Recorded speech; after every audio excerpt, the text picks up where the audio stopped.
He's just the smaller, weaker, slightly poorer content creator as well than me. Like everything I do, Artem does a little bit worse. What's going on, man? Yeah, not too much, are you? Not too bad. Not too bad. Are you shaking your boots yet? You feeling scared? Should I? Intimidated? Should I? Artem Taranenko, should I? I don't know. Like, I've got to be careful not to be too confident, of course, because that could backfire, as we all know. But should I be? Has there been any key moment where it's backfired for you in the past? I'm not sure I can. Shut up, Ethan. You're not going to get your hour-long podcast on me and Ray. I'm betting. I thought I'd almost segued my way in perfectly into You did. You segued your way very nicely, but no, not today, Ethan. That's another one. When you invite me onto your podcast, we can do that one. But no, man. There's no. Artem Taranenko. I've tried to reinvent myself in the sense of stop being so forward about how the result's going to be. Having said that, I do feel like I should win it. I should win this match, even if it is super jacked. Artem coming. Yeah. So you feel like the favorite coming into it. You feel like you should be. Yeah. I feel like I'm the favorite. I've always described Artem as a smaller, weaker version of me. With a weirder accent too. Like we've both got weird accents if you're an American, but I mean, can you do an Artem accent? I cannot do an Artem accent. Just I'm think not even Kermit the gonna Frog. try. Just think Kermit the Frog, and you can get it. That's all you gotta do. Oh, it's horrible. Kermit the Frog. It's Artem Taranenko here. It's like that, something like that. I don't know. Anyway, Artem, we'll see you soon. But a smaller, weaker version than me. I say that because we actually arm wrestle very similarly. I think that stylistically, Artem can pretty much pull anywhere. I think that Artem, he has a very good counterattacking ability. He's got a decent offense if he wants it, outside, inside. I think he can press even if he wants to, although he doesn't initiate with the press. Very similar to me.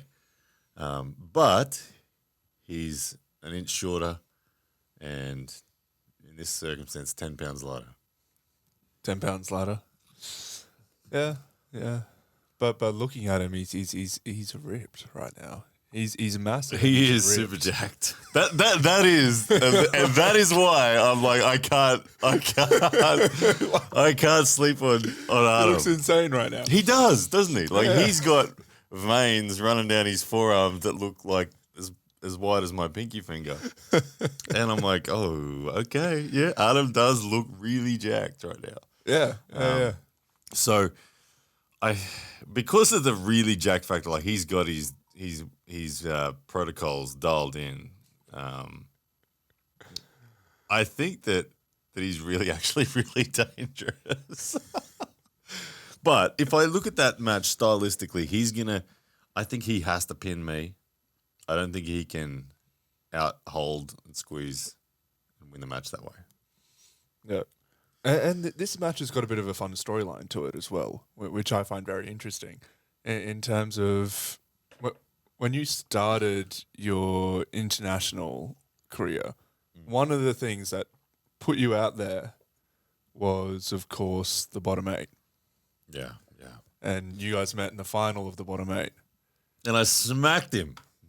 And you did. So this is an item looking for revenge. Let's have a look. I got to bring this one up. I want to watch this because it's enjoyable video. Do you want to watch Ray after? It's. Shut up, Ethan.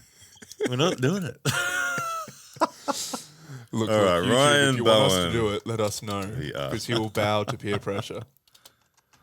So, a bit of backstory whilst we're searching this up. Backstory on the bottom 8. If you missed it, if you weren't watching, bottom 8 was a collaboration I did with Devon Larratt, and it was a bit of a parody of the top 8 that was running in the PAL at the time, and it was a tournament that ran in both directions, winners move forward, losers move backwards. So not only do we have a winner, we had an ultimate loser. How good is that? You got to fight not to be the ultimate loser. We had an ultimate loser. It was the Beaver Pumper that day. The Beaver Pumper, unfortunately, as much as we love him and his beaver nuts, he was the ultimate loser. But at the pointy end, there was $1,000 prize. There was an ounce of gold bullion on the line, and the pride of being the winner of the inaugural bottom eight, which was to get an invitation to the bottom eight, you had to be loud and noisy in the world of arm wrestling. And Adam and I were there. Juji Mufu was there, Evan Burgoyne was there, Chris Golby was there. My path to the final was Chris Golby, which was an easy match for me. Yep. But then I had an absolute screamer of a match with Evan Burgoyne, winning 3-2. Which is still one of your favourite matches. Still the favourite the match. favourite match for me. For individual match, that's the favourite match. But I don't know. It's going to take a lot to knock that off. Artem's path to the final was Jonathan Laba. Yep. Which was equivalently easy, I think, to my Chris Golby. And then he had Juji Mufu, who was a brand new arm wrestler at the time. I think Artem made it harder than he should have, but he got through clean, essentially. And then we were in the final. This is it. Let's have a look. All right from the beginning. Let's have a look at this final. Got to go through the intro. Oh yeah, we got to watch Buddy Artem's intros. Gee whiz, give him a plug. He's a pretty good content creator, though, Artem. I will give him that. I will give him that. All right, so round one. So it's a best of 5 round super match. Artem, watch it. He's a real tricky bastard. Look at him straight away. This is the same. He does the same stuff as me. He's high on the wizardry skills. And I had no idea what to expect against Artem at this point, but honestly, my thoughts were, I'm just going to be too strong for it. That was what I thought. I wasn't panicked. He put me straight into a hook, and right now, I think the room was thinking, ooh, Artem's in a great position. But I felt very secure. I felt like there's no way he can pin me. And it just was it just felt like he bled out in a matter of 10 seconds or whatever. I wasn't stressed. So round 2, I was like, oh, okay, he wants to go into hook. I'll just come in with him. Because I didn't know what to expect in the first round. I was just kind of going sideways with a secure wrist. I didn't look at top roll or hook. But now I'm like, okay, I guess he wants the hook. Let's just go hook. So went in straight to the hook. I still couldn't offensively surge through him. That's a point of note, that I can't just pull straight through him on that first surge. No way. But then when we squeeze up and static hold our positions, I'll give him credit. He won center back off me. He forced me into my hidden hook. But he doesn't like that hidden hook. Wonder if that's changed. You reckon that's changed? I'd hope that's changed, but I'm sure he hasn't got too many people to work through that hidden hook with. It is more of a technical battle and an IQ battle than it is a strength battle with that one. And he's a sharp guy when it comes to table IQ, so I expect him to be better against my hidden hook this time. Round 3, he mixed it up. He got it out of dodge real quick. Strap City. And I expect him to try this from the outset because he had more success here than he did hooking me. So this is what I expect him to do round 1. He is going to try to top roll me. And he straps quite nice. My wrist is flat, but he certainly, there we go. I can't get inside. I can't bend my wrist anymore. I'm very flat wristed. Look at his eyes. Look at him. He's looking up at me like, I gotcha. Watch for it change to panic. Ready? As he starts to gas. Oh, his shoulder starts to drop. He's still looking at me waiting for me to gas, but... Oh, there we go. Now the panic sets in. He's dropping open. He's starting to panic. Oh, no, Artem. And there we go. Winner. Chicken dinner. Yeah. So that happened. As you said, it's a backstory. He will try what he did in round 3. He will look to top roll on the straps. Do I out top roll him, or do I do what I did there, which is contain and jam? I reckon you try out top roll him. You've been having having a lot of fun with you. I have. He would. For Artem, that would suck, wouldn't it? That would be horrible. He's got nothing. He'd go, oh shit, I got out top rolled. What do I do now? Yeah, it's interesting. Like, I look at that and I say, there's like safety in all of those shapes. I don't know that he can throw much at me different, realistically. One thing that has changed for both of you since then actually is you've had periods with a little bit more of focus on side pressure. So Artem's has come more recently. Yours is a couple of years ago now. So it'll be interesting to see how that affects. He does like to just leave his hand behind a little bit and just throw down, doesn't he? Yeah. Sideways, like really aggressively throw sideways. It's interesting. One thing is Todd Hutchins is going to be here at AWE too. Artem loves Uncle Todd. Yep. Like Artem is going to be a little amped up because Uncle Todd's going to be in his corner. No doubt Uncle Todd is going to be in his corner. So Todd's going to be saying, just go sideways harder. Like, just pin him. Just throw sideways even harder. So I think that you're right. I do need to be aware of that. Let's see if we can find, I don't know, an Artem Taranenko match recently where he's done that. Artem Taranenko. He's done it in a few of his tournaments recently. Where he's looked to try secure arm over hand and just side pressure his way through a match. Versus Larry Wheels 2022. No, let's go with. Well, let's watch him pulling Devon. There we go. Let's watch him pulling Devon. This Devon will let the ropes out, and okay. So I'm gonna just skip forward to the juicy parts. This is 3 years ago. Skipping forward to 1:07 just for my own reference, so I can find it. All right, look, he's on left here, as Devon gives him the gaze. All right, let's have a look at the way he's pulling against Devon. All right, strap it up. Really? All right, skipping forward to 2 minutes and 1 second. All right, now we have a look. Watch the way he pulls here. Okay, looking good. So he's a thumb clamping, side pressure ramping Todd roller. Yeah, he's a Todd roller. He's a Todd roller, isn't he? Yeah. Just in case you're not up to date with the controversy, we call Todd a top roller more than a hooker half the time, but given it its own special name. He likes to get down on that tricep.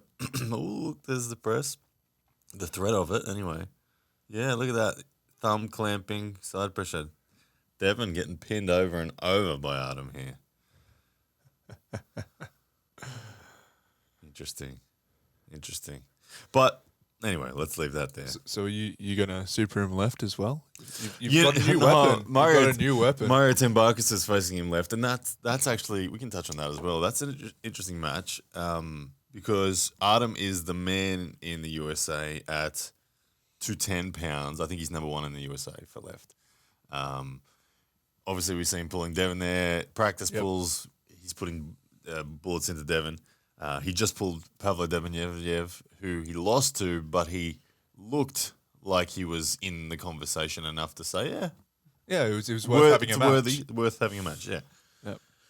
Mario, how good's Mario's left? He's penciled in as the Australian Arm Wrestling Federation's number one. Lachlan Adair laughs at him when he says that because Lachlan beat Pavlo and is truly the number one in the country left. And Lachlan beat Pavlo untrained on left, which is kind of silly. Yeah, he beat 3-0 too. Yeah. But Mario is realistically our second best left guy in the country, behind Lachlan Adair.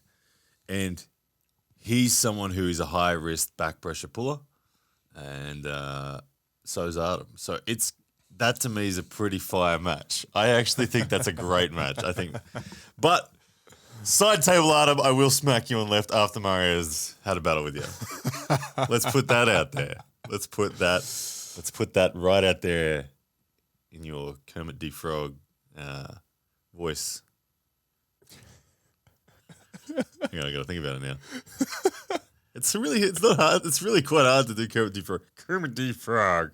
And smack your left arm in a side table pull afterwards, Artem. Oh yeah, that's my best effort. Oh, it's painful. So, I know you're not a gambler, No. and I know you have an underground betting agency that you don't tell us about, but That's why I'm so let's poor. pretend. Let's pretend you are going to tell us about it. You're the bookmaker. Artem and I. What are the odds? What are the odds?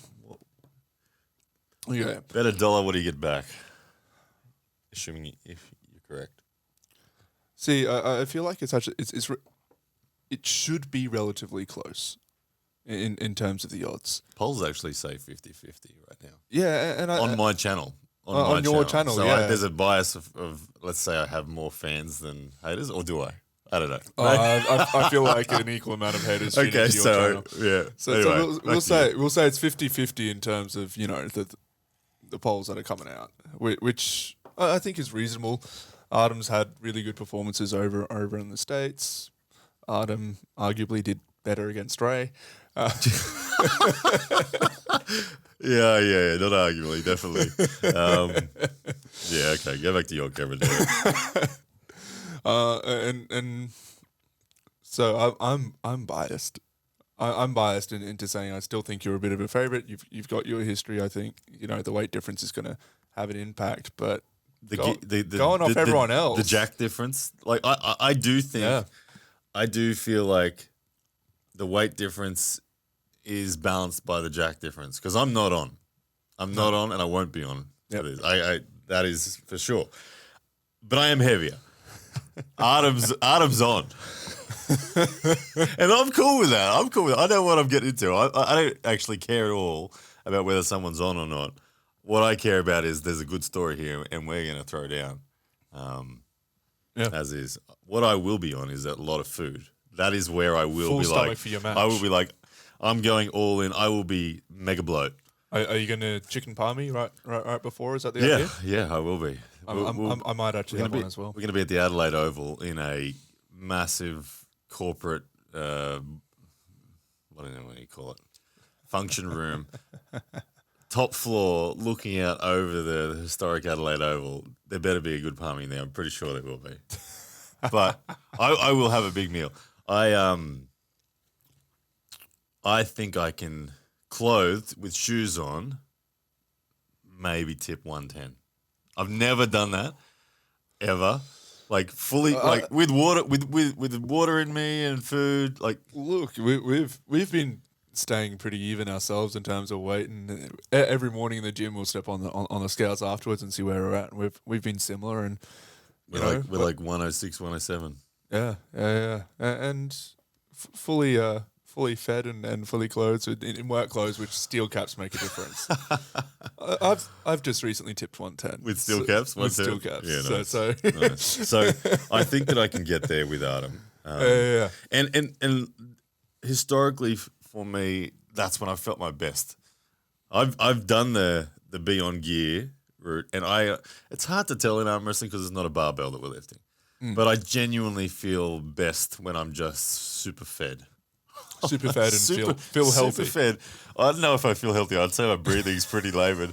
I feel bloated. I go in. I deliberately. I go in with the stomach of a strongman style, big round. Like, oh, that's what I want to feel like. Waddling up to the table. I'm probably going to give myself diabetes doing it, but because I go so hard on the sugar and everything as well. Like I'll eat 2 packets of gummy bears in the hour before my match, kind of thing. Like. Yeah, so that's what I will be doing. So did you give us gummy bears? Is that No, that's Chance Shore. That's true. That's true. But did you give us? You just said even. So you're a proper fence sitter, eh? Well, I think I'm going to try take my bias out of it completely because you get to see me training, so you can go, ooh, progress, but you don't get to see Artem's. But there's obvious evidence that he's made some there's no big question. steps There's forward. some serious gains. Yeah. No, Artem's a cool dude. I actually like Artem a lot. We have a similar story. He's just a smaller, weaker, slightly poorer content creator as well. Like everything I do, Artem does a little bit worse. So there you go. Ryan's official statement on this match. Yeah, well, leading into this, he's like, I don't want to. I'm holding back on results. I think that's in fact a title of it. Everything I do, Artem does a little worse. Right. Yeah. Ryan's stance. Everything you can do, Artem, I can do better. No, I'm not going to go with the I can do better angle. I'm going to go with he does worse. We just want to hang shit on Artem as much as we can. But I do like Artem. He started his YouTube channel like a year after I started mine. We both were nobodies. We both became something in the YouTube world. We've both battled our way to relevance in the arm wrestling world on the table as well. And then here we are. Yeah, we get to throw down. It should be good. Should be a lot of fun. All right, Adam. I know you watched this right now, and I know you're shaking your head. Say hi to your little corgi for me. I saw a video. I got to tell you. Adam, I was talking to Adam just yesterday, and he literally sends me a video of him. He's smoking a cigar, and there's like 3 gas bottles immediately around him. And there's his dog looking panicked. Anyway, so say good day to that panicked corgi for me.